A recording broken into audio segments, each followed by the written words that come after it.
I played Illuvium Zero for about 7 to 8 days now, and I wanted to show you, I guess, at what stage I'm at. And what do you get? You have one free-to-play slot if you just want to try it out, so it's completely free. Or if you own land, buy land, whatever, you can also play on that.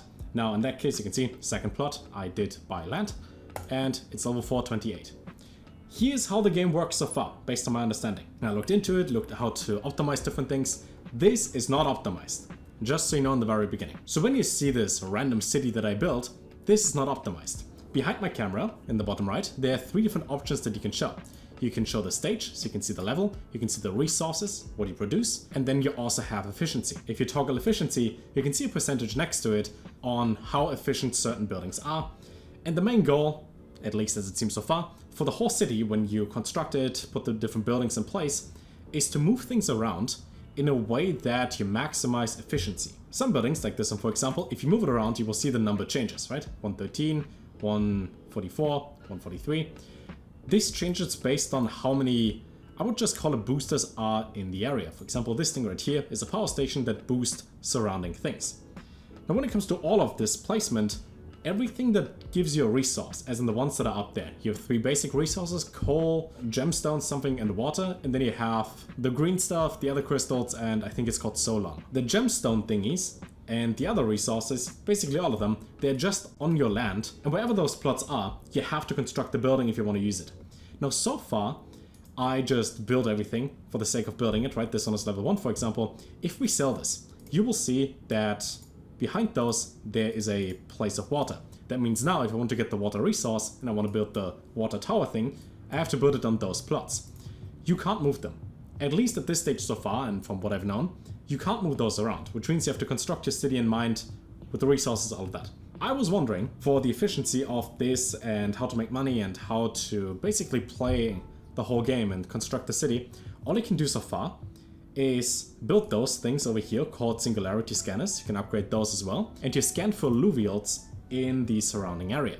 Once you find those alluvials, you can take a material lab, for example, click on your facts, where you see the biodata of the alluvials that you found. For example, I think it's called Atlas, the blue one, and the Fox has a different name, forget the name. When researching in the materials lab, you might get a fact or a blueprint, which can then be used to mint NFTs that can be sold on the marketplace for Ethereum, for example. Then at some point you run out of space and it gets too close to your other buildings. Plus, when it comes to buildings, and you want to upgrade your Nexus, your main building, something like the Town Hall in Clash of Clans, for example, if you look at this, this will give you a certain structure limit. So right now I can build 100 structures. For the storage units, which is that corner in the top left, you just seem to need 1 of those each so far. And for the resource gathering buildings, like this one for example, I have a capacity of 3 million water, coal, and the other thing. If I click on this, you will see I even have access water, because when I select it, click on pump to get the water, this gives me 1.2 million.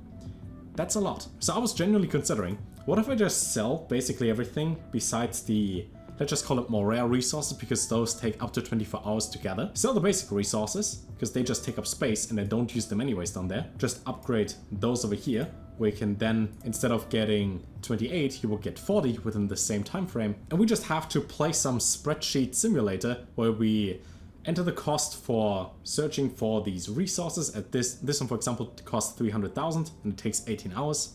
If we optimize this, let's say it takes 15 hours, there's like this whole gameplay surrounding efficiency behind it. By the way, in case it lags in the recording, it's completely fine when I play it on my screen. Also, you can resize this as much as you want to. This is really adaptable. Right now at my current stage, and I'm pretty sure I have to learn a lot more about the game, I simply select structure, click on science, and build more of those science thingies, because those allow me to scan for alluvials in the surrounding area, get the biodata, and then with the material lab, research that data, blueprints, and exotic materials found in Illuvium, and that seems to be the main aspect so far. Now I heard that you want to optimize for blueprints, and that's something I will aim for next, but I have to learn a lot more about the game so far. All I can say is from like a pure gameplay point of view so far, after playing this game for a week, it's a fun city builder. Now how profitable this is going to be in the future, we don't know. we will see once Illuvium fully releases, has an influx of players, and we can see how we use our different resources from this game, paired with Arena, paired with the overworld, how everything plays together. In the Illuvium Zero Alpha, they mentioned again that Krypton is used to travel to different regions in the overworld. For crafting you would need Solon, and when you capture Illuviots in the overworld, Hyperion is used for that. That's how everything is interoperable and works together with different games. So from a few gameplay point of view, for City Builder, works well. That's what it's supposed to do. And I'm pretty sure it's gonna be optimized and changed over time. Next up, I'm gonna play more Illuvium Arena and also the overworld. So far in the overworld, there isn't that much to do. You can just fly around and test the game. But Arena has a working game mode, which is very similar to a mix of elements from Pokemon, mixed with deck building from card games, plus TFT, and it's pretty fun. Plus, that is also completely free to play when you're registered, so it might be fun for some of you. That being said, see you fairly soon, and until then, take care.